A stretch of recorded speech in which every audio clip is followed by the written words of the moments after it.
It's the first time Cart's Indy-type cars have ever run at Road America. It's also rookie driver Hector Rabaki's first win on the kart circuit. But it marked the second year in a row that pole sitter Rick Mears has won the Total Points Kart Championship. All this yesterday at the 4-mile road racing course at Elkhart Lake, Wisconsin.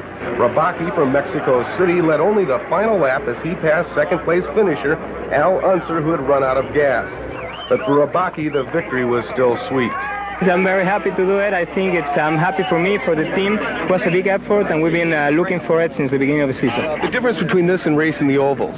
It's quite different. You know, I like it more here. I think I'm used to this kind of racing. As you know, I'm coming from Formula One, and this is the kind of racing we do. Matteo Fabi now onto the main straightaway, and Nick Finaro has the white flag, 2.5 miles, one more lap to go. If he completes it out in front, he will win his first ever IndyCar race as the man from Milan heads down to the first turn. Well, it definitely looks like he's going to win it. He's closing up on the back of Big Al there, and probably could very easily go by him if he wanted to, but he's using his head, staying back. He knows pretty much where Al Jr. is at, and knows there's no alarm. He only has one lap to go, so he's certainly not taking any chance at this point, driving a very, very smart race. A nice, an easy, a smart race for Teo Fabi. Al Unser Sr. out in front of him, down off the leader's serial. Teo has one more turn now, and he will be the winner of the Pocono 500. 6 different races, 6 different winners. The last turn for Teo, the crowd cheers, his engine roars, the checkered flag flies, and the Skoal Bandit, Teo Fabi, number 33, the Forsythe brothers car, has won the Pocono 500. He's in the carousel, and the interval is 40 seconds. He has a 40-second lead on Mario Andretti, so unless things really fall apart for Teo here in the late stages, he's going to win this race. He crosses the start. Something's happened to Teo Fabi. He just pulled down low on the inside. Unless he's letting the slower cars go by and not taking a chance. Well, that was very possible. Yeah, it could be, because he did see the white flag displayed by Nick Finaro, the official starter for Cart, and it could be that he knew he was 40 seconds ahead, didn't want to contend with those other cars, and so he just pulled down to let them by. We'll see, though, here as he goes into the final lap. I think that's what he did, guys. It looked like he just pulled down and let him go so he wouldn't have to. I don't know, though. Well, he's not running all that quick. He doesn't appear to be running as quickly as he was earlier, but don't forget he's only got about a half a lap to go before victory is his. He has about a 37-second lead now. He'll get to a point. Now here's one of those real exciting corners on the racetrack. He'll get to a point as he goes through madness where he can almost coast home very gingerly. He's got a couple of cars spun. 2 cars spun.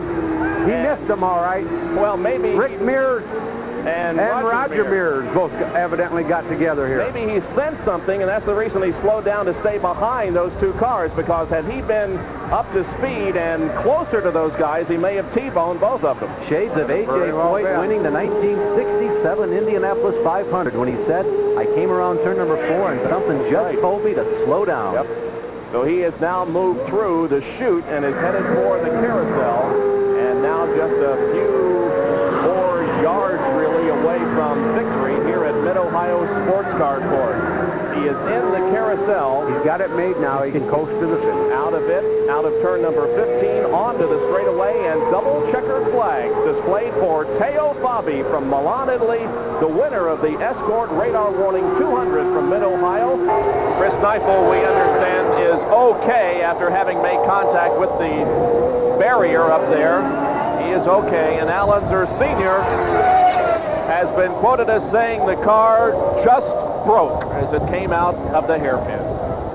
That's racing. It sure is, Bob. Them things do happen. You know, sometimes Al's had a decent year. You know, he'd had to be leading in the point championship, but if you know anything about the previous 3 or 4 years that he had with Langhorne Racing, they just could never seem to get things together, you know, and he really struggled for 3 or 4 years, and he's really deserved what he's gotten this year, the finishes that he's had as well as he's run.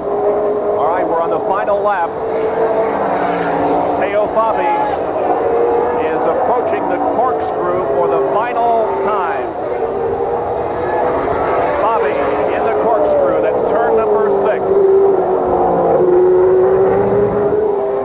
Downhill into turn number 7. Yes, Bob, he's really had it pretty easy all day, like I mentioned earlier. I don't think he's really had to hustle all day long. The car, I've never seen it bobble one time, and we've been on it with camera pretty much the whole day. And you've never once seen him made a bobble. He just run with ease. I think he could have run a lot faster if he'd had to. Teo Fabi comes off of the hairpin onto the straightaway, and here is the checkered flag for Teo Fabi, the winner of the Rivalry Wines 300 from Laguna Seca, California. The white flag flies for Teo Fabi. Just under a mile to go now. And Fabi will have done everything necessary to win the national championship. Sat on the pole, led the most laps, on his way to victory at the race, but by the nature of the fourth place position that Allmendinger currently occupies, Allmendinger will win a national driving title. Here is car 33, the School Bandit. Teo Fabi as he motors his way around Phoenix. On to the main stretch now, and the checkered flag flies. Teo Fabi is the winner.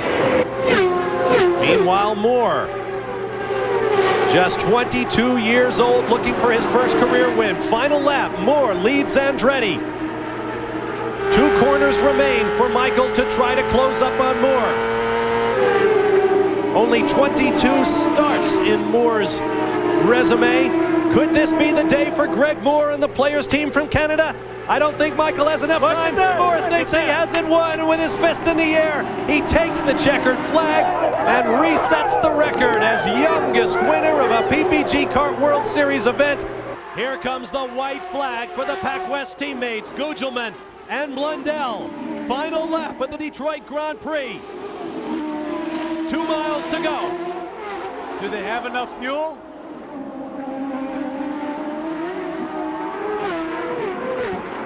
Do they have the fuel? Do they have the tires?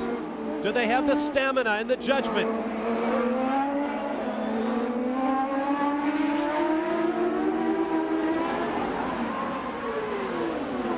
On to the strand.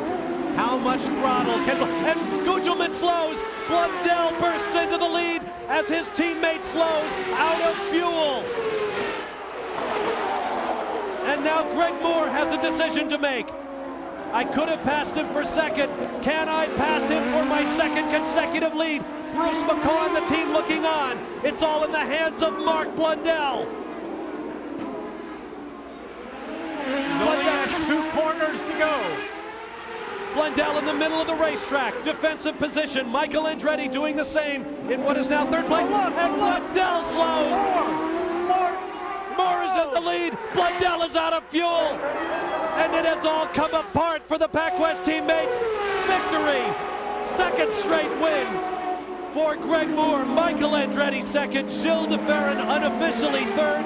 And Jimmy Vasser a near thing in 4th. We have had 4 different winners in the first 4 races of the FedEx Championship for 1998. Will we get a 5th in as many races? We're about to find out. 1.8 miles to go for Greg Moore. Final lap. This is going to be incredible, because now it's a drag race down to turn 4, and that's the last braking spot. Alex is really going to have to close in under braking here. Zanardi is renowned for his bonsai moves in the closing moments of races. Is he close enough? There's Mark Blundell moving very slowly, letting the race leaders take the corner first. He took it in there deep, but I don't think he has enough. Zanardi back on the throttle, but I don't think he'll do it. Greg Moore, sudden victory, the 3rd of his career. Zanardi 2nd, and the celebration breaks out in the Forsythe Racing pits. White flag for Jimmy Vasser.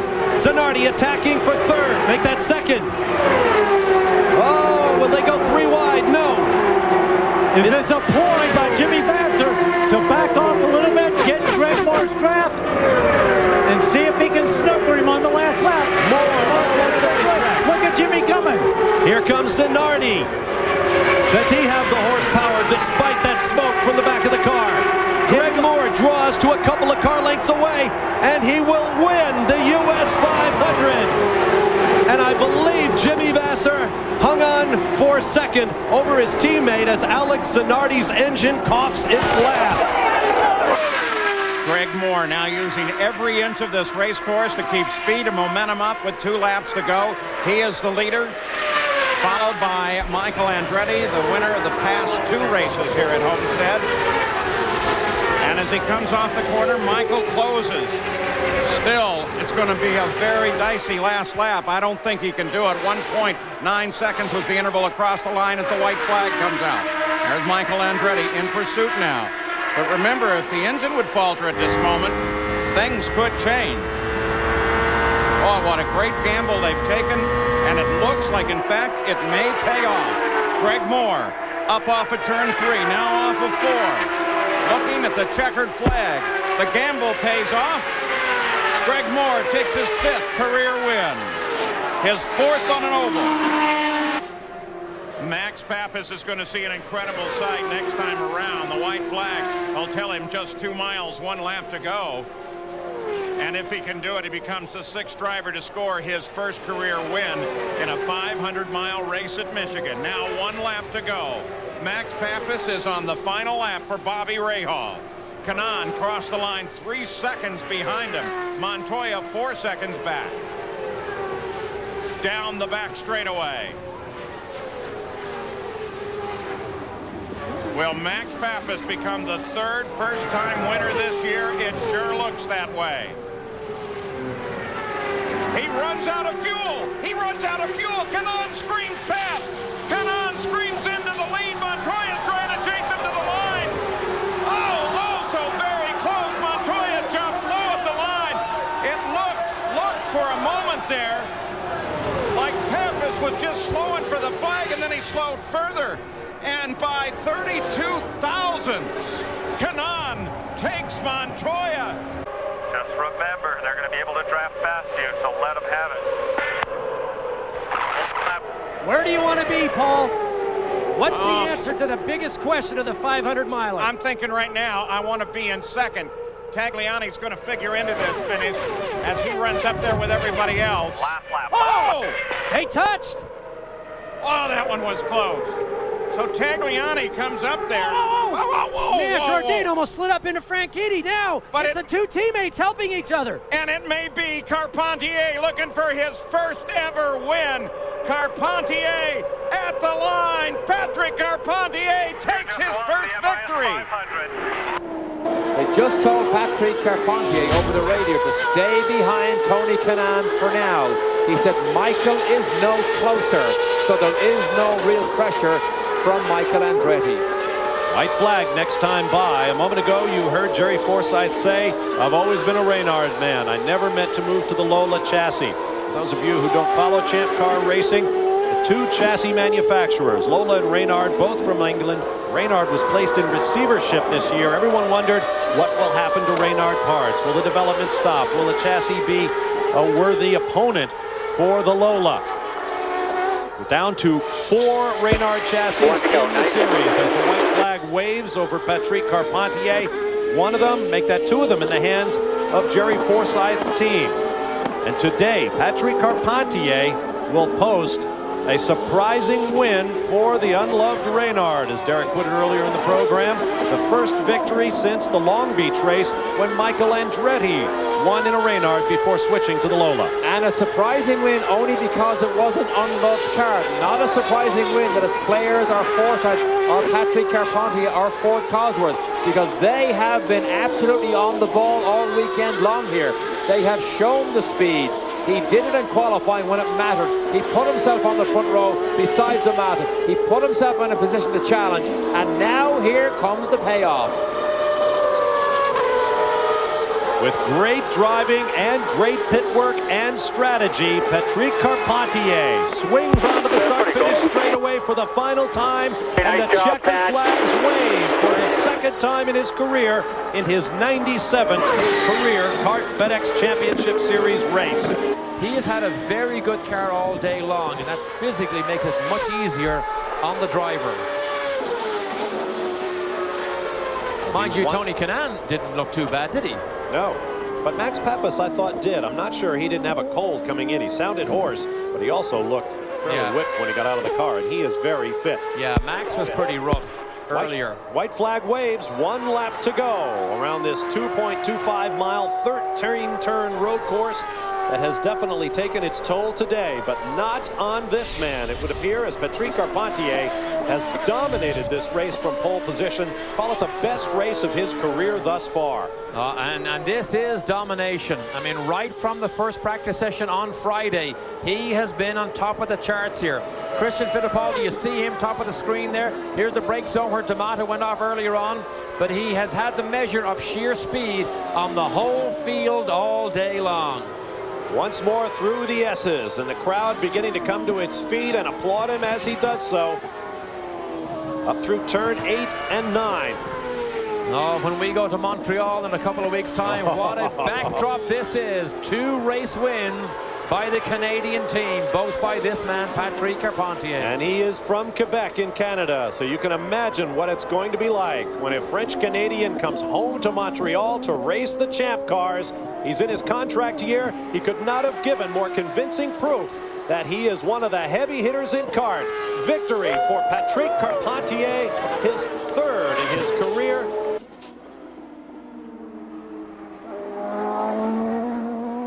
Perhaps it's appropriate The white flag there. that the winningest active driver in the champ cars should be up there on point when the checkered flag eventually waves over the first race for the Bridgestone Presents the Champ Car World Series here in St. Petersburg.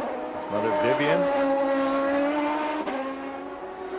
Long known as a sleepy retirement town, St. Petersburg is very anxious to shake that image. They point out they are the anchor of one of the 15 largest markets in the United States, part of the high-tech corridor here in Central Florida. They've got Major League Sports, home to a Super Bowl winning football team, downtown redevelopment, some of the most beautiful beaches and parks along the waterfront you'll find anywhere. And they were very, very anxious to bring champ car racing here to help show the world that St. Pete is an entirely new town. Got wide in 10 again. Try to give the corner workers a thrill. You know, PT. Once more through 13 and 14, and then on to the front straightaway, and the crowd will come to its feet to welcome home Paul Tracy, winner of the inaugural Grand Prix of St. Petersburg. Thanks, buddy. Thank you. Bell luck. White flag for Paul Tracy. 2.3 seconds in hand over Michel Jourdain. Everything coming together for Paul Tracy. With a team that is fully behind him. Last couple years at Team Cool Green did not have the full support, very acrimonious. Everyone's rallied around Paul. He's responding. He's in the best race of his best condition of his life.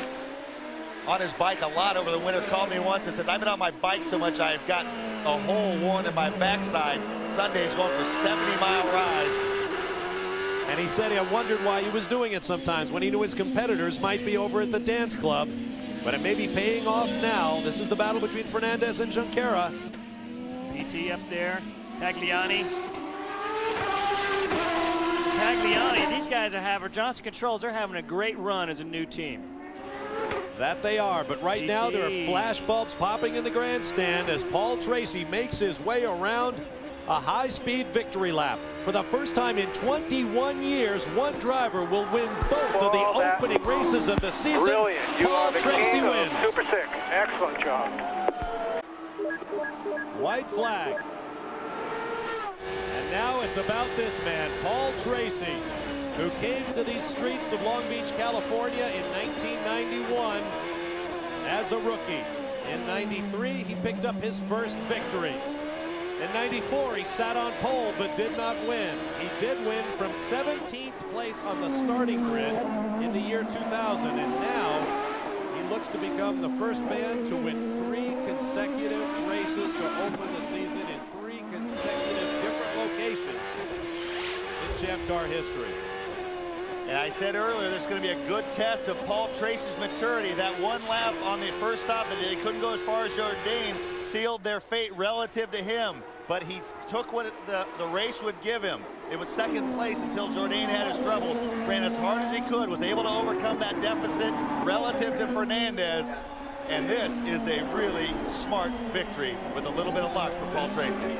I can't wait for these interviews after the race. What a day for everyone involved in the 29th Toyota Grand Prix of Long Beach. Victory to Paul Tracy and the Players Forsythe team.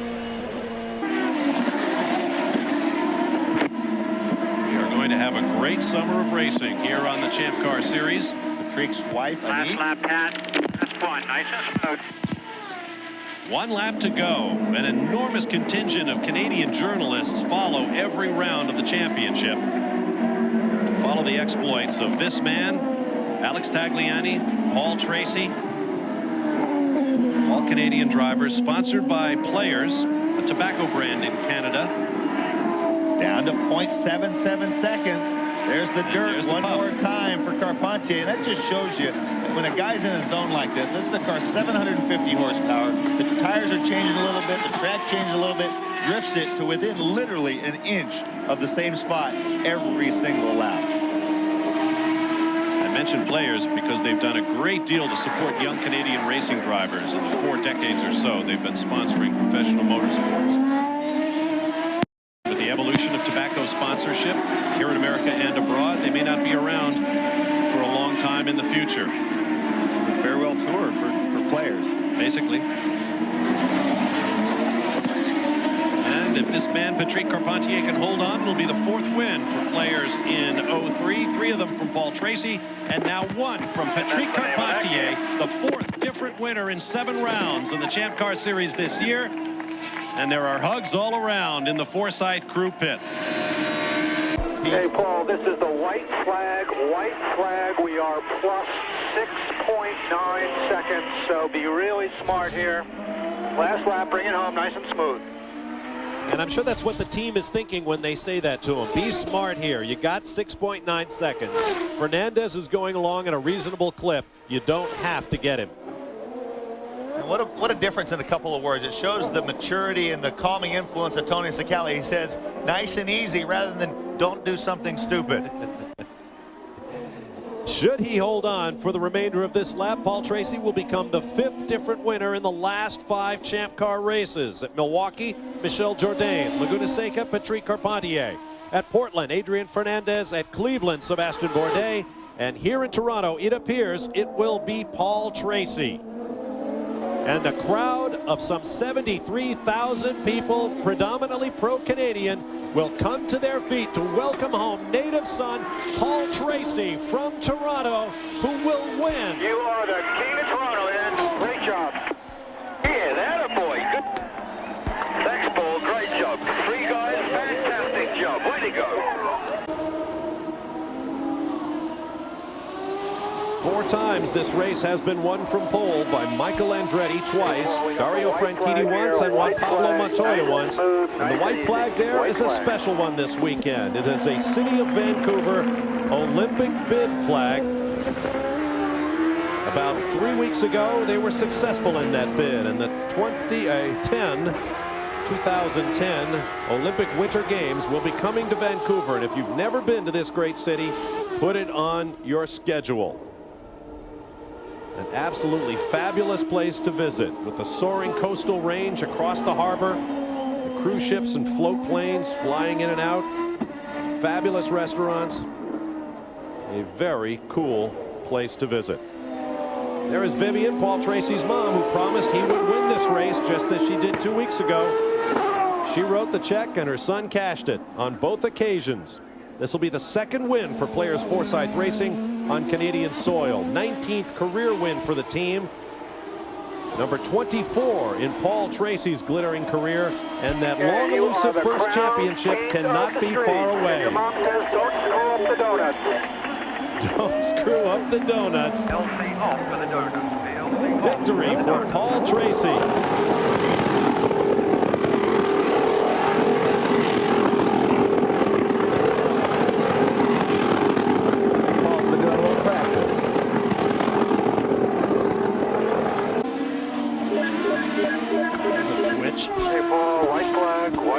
Bring it home. Carpentier now 7/10ths of a second, and Ryan Hunter-Reay picked up a couple of tenths. He's only got about 2 miles of race to go. Paul Tracy can hang on, he will pick up a career-high 6th victory of the season. The single-season record in Champ Car racing is 8 wins, set by Michael Andretti in 1991 and equaled by Allmendinger Jr. in 1994. It'll be the 20th win for Players Forsythe Racing. And it will give Paul Tracy a 20-point lead in the championship over Bruno Junqueira. Bruno was the first guy to sweep every available point when he was fastest on both days and led the most laps at Elkhart Lake. And now Paul has answered back. Paul foreshadowed a little bit. He says, Bruno's starting exactly where I did last weekend. 6th place. Across the line they come. First ever 1-2 finish for Players Forsythe. And a 6th seasonal victory that puts Paul Tracy back into the championship lead. This is still huge for Dominguez. This is still huge for him. Some of the moves he made in Denver, you think he's close enough there? Just don't use the brakes the whole last lap. Those yellows are for Carpentier's car. We bid au revoir. Green, red, and white, I think, are for Dominguez. Hello. Wait a minute. Thank Aren't they you. Celebrating a lap early? You do that after the checkers. This is huge for him. That's a great team.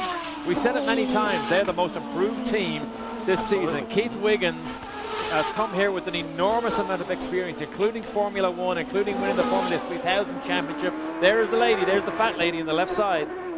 And Derek, last year when they were talking about adding a second car, which went to Roberto Moreno, everybody thought, now wait a minute. I mean, you guys have had middling results with 1 car. Are you ready to go for 2? Now they get 2, and they're twice as good as they were with 1. We gave a lot of credit to Moreno to tuning up that team, but I think we probably didn't give enough credit in the early going to Dominguez's engineer, Brian Ma, who also came on board.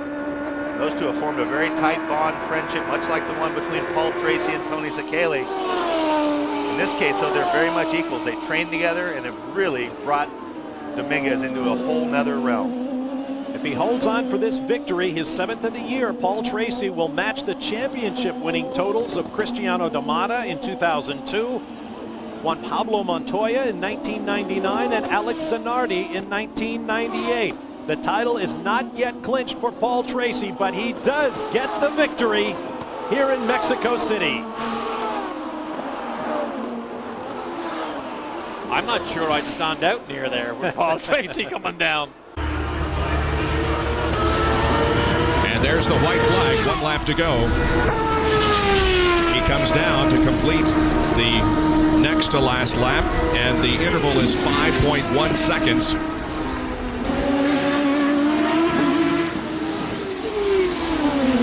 Tracy, the champion last year of the Champ Car Series, is off to a very good start in 2004, it would appear. For those of you who missed the early stages of the race, Jimmy Vasser, always a competitor and always a threat to win, was eliminated on the first lap, first turn, in a 3-car accident that also eliminated Alex Marafico and Tarso Marquis. And again, except for the times where he has come in for a pit stop, the lead during those times, Tracy has led the entire distance after starting in 3rd position and pulling a really impressive move at the start of the race to duck inside of Junqueira to take the lead. And here comes Tracy off the hairpin.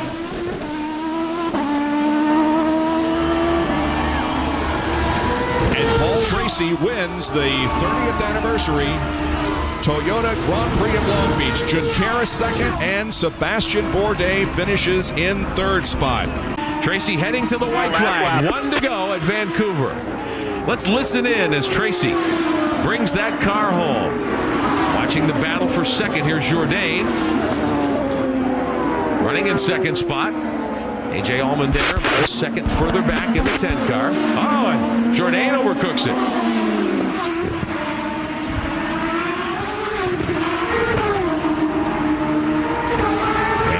Here, see if Tracy does get any words from his crew, from Neil Mickelwright or any of the other boys.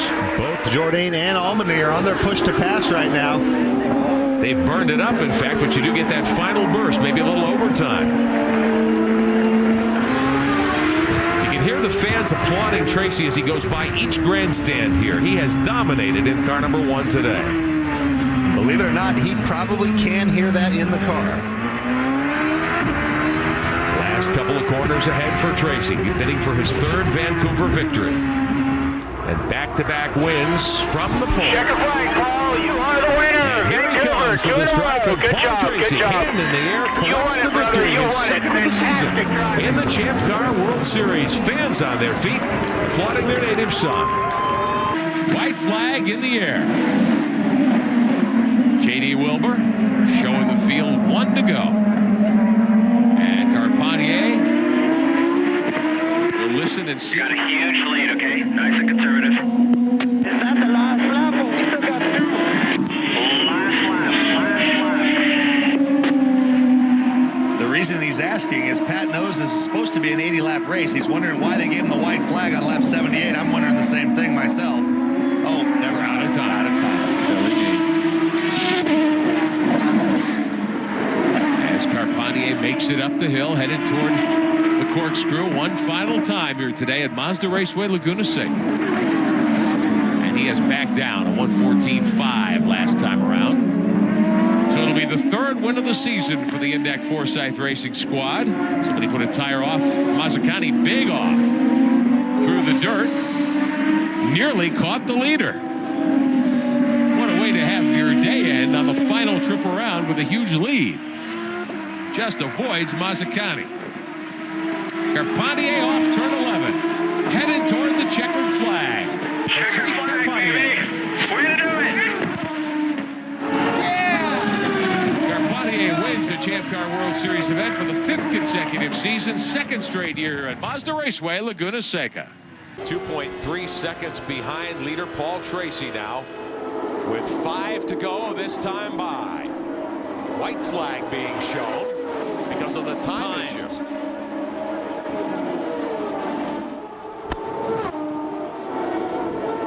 Couple of brave moves by Paul Tracy earlier on to take the lead from Jimmy Vasser, and he continues with the speed all day. Last time around for Paul Tracy and the checkered flag. Paul Tracy wins his 4th Champ Car event here at Milwaukee. Okay, Baldy, that's the white flag, white flag, plus 3.5. J.D. Wilbur getting set with the checkers for Paul Tracy. Right, telling him to be nice and smooth as they hit the backstretch. There is Allmendinger. He's got his hands full now with Oriole Servia. Good battle for 2nd in the last lap here. Maybe we can have a look at that as we get down into the turns.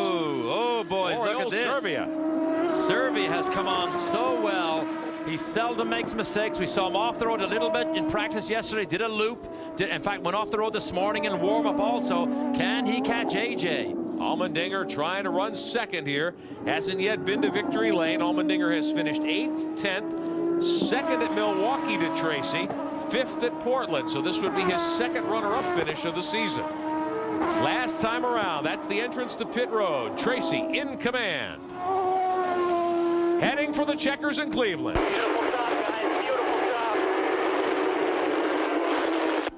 AJ Allmendinger off of turn 12 at Portland. Clean racetrack in front of him. J.D. Wilbur puts the white flag in the air. There's Lynn, Mom, Karen, Dad, Greg Allmendinger watching from the Forsythe Index pit box. And their heartbeat is as high as that being monitored in Nelson Phillips' car right now. 24-year-old A.J. Allmendinger from Denver, Colorado these days, although originally from California. There is Karen. Oh, this is awesome. Oh, look at the tears. Look at the tears down Lynn's face. Remember in Edmonton a year ago, you called him Allmendinger, Derek Daly. He was a one-man crash highlight reel halfway through last season, but here's the battle for 2nd place. Bourdais trying, but he will not get there. Here comes Allmendinger down into the final corners. History about to be made in the Champ Car World Series. A.J. Allmendinger at age 24. His first really drive for the donuts. Forsythe They team. really like donuts. Michael Cannon talking to him on the radio, and first, the Allmendinger victory has happened. A.J. Allmendinger gets it done in Portland. He has has one more push to pass left. He has one more left. Clark putting pressure on. White flag. Here comes Clark for second spot. Down the inside into one. And Dan Clark gets by Dominguez. Now Dominguez right back at him. Goes around. Clark makes contact with Dominguez. Clark got on the gas too soon.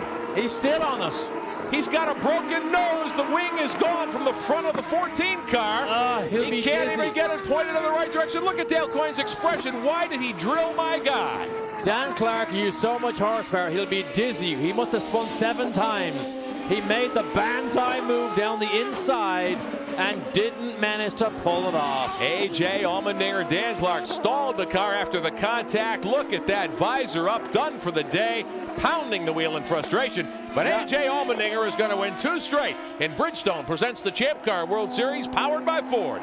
The weekend's fast qualifier in the Forsythe Index Racing car number 7. Wow. A.J. Allmendinger comes home a winner at Cleveland. Wow, this was action-packed. That was his dad, Greg, right there, arms in the air. Junqueira manages to be second. Leader is Allmendinger. White flag this time by A.J. Allmendinger, gunning for 3 in a row in the Champ Car World Series. Man, I thought it was debris from another racing car. Just pigeons enjoying the afternoon. Take a look. There they are looking, having dinner in the middle of the back straight. Allmendinger avoids them, doesn't want to damage the car. Pigeons say, man, I better get out of here. Tracy sliced my wing off. Justin Wilson took evasive action there as well. White flag is in the air. Greg Allmendinger watching his son from pit road. And the pigeons cost Tracy about 0.3 of a second by the looks of it.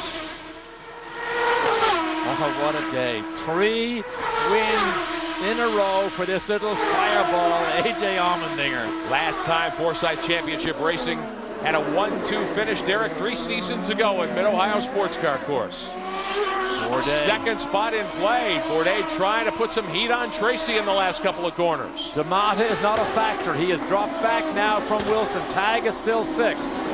AJ's mom on pit road watching as well. Karen is enjoying the last 3 races. That's his mom. Oh. A.J. Allmendinger, a couple of turns from home at Exhibition Place. Unbelievable, Derek Daly. 2 turns to go. And the young driver out of California is going to win 3 in a row. There it is. He says, pinch me and tell me this is real. A.J. Allmendinger for Forsythe Championship Racing brings the Index car number 7 home. A hat trick indeed. He's got to be good here. Got to be good here. Up the back stretch, heading toward 9. Oh. Tracy, a master at watching the mirrors.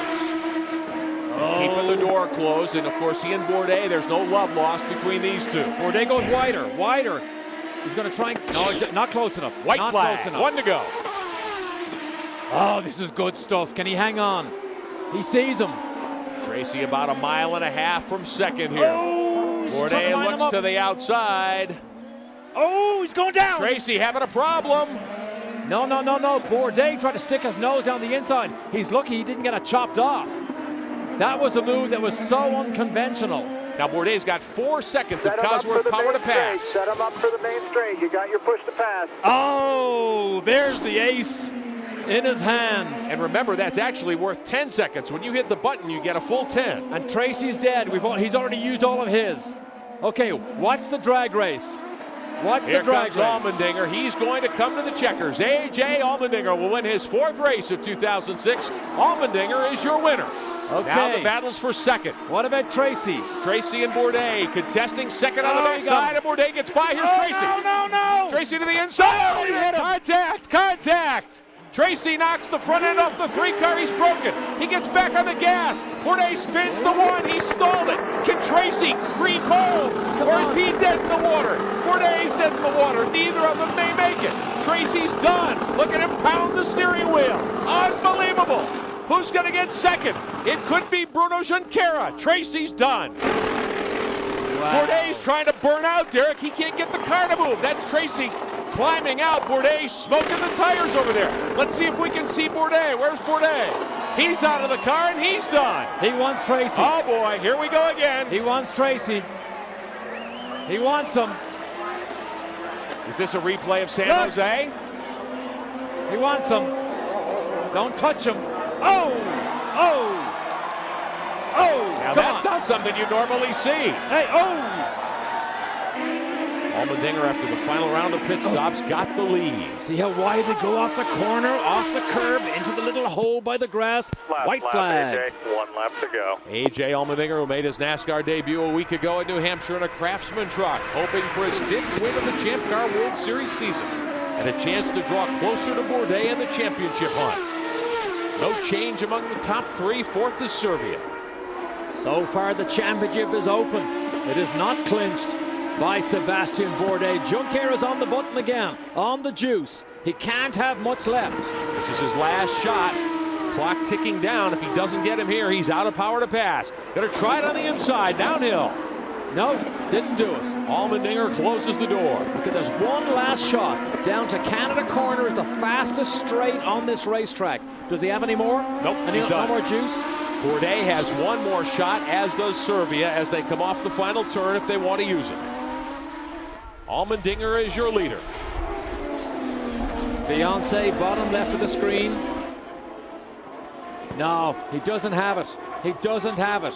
Allmendinger by 8 car lengths over Junqueira. Bourdais is 3rd. No. You'll not beat Allmendinger from that far behind on the last lap. That Forsythe Index team and that 7 car with their young driver A.J. Allmendinger, they have been perfect here in the second half of the season. Flawless run today. For 2nd spot, Bourdais trying to put a move on his teammate. Now does Bruno defend the position? Oh, kicks up the dust, trying to defend the position. A.J. Allmendinger rolling to victory lane after a red flag stop. Bourdais on the button. Your dream ride, but great job with it, Hot Rod. Way to go. A.J. Allmendinger. You heard Michael Cannon call him Hot Rod on the radio. Allmendinger bags his 5th win of the season. His first start in the Champ Car Road America came right here, and Allmendinger gets the victory. Now, of course, with Paul Tracy, catching him is one thing, passing him is something else again. But he has a mechanical advantage. They're not running the same kind of cars. One has to save fuel, and look at that, power to pass. When it comes down to power to pass, Paul Tracy is going to be defenseless because he'll run out before Dornbos. 1 lap to go. Last time around, it's 2.1 miles here. Dornbos draws right up on Tracy. Now, Tracy's had a problem getting off turn 1 here. He may be a sitting duck on the last lap. Dornbos has to figure out, when do I use my power to pass? Do I save it now, or do I use it on the next straightaway? Couple of corners to go at Cleveland. Paul Tracy trying for his first Champ Car win in 2 years. There's still no power to pass. There's not the flashing light on the back of the car yet. Dornbos is going to wait till he comes off of turn number 8. Less than a lap to go at Cleveland. It gets no better than this. We are glad to have you with us on CBS Sports. The Champ Car World Series Grand Prix of Cleveland, presented by LaSalle Bank. He should be on the power to pass now. Not yet. Still don't see the flashing light on the back for Dornbos. Couple of turns to go. Why hasn't he hit the button? Paul Tracy may have this thing. Tracy, final couple of corners. Here comes PT headed for the line of the checkers. Dornbos, does he jump on the button? No, he doesn't. Tracy. And the checkered flag waves, and Paul Tracy somehow takes the victory in Cleveland. And the question for Robert Dornbos will be, why didn't he hit the Cosworth power to pass? He's still got 35 seconds in the bank, and he never used it.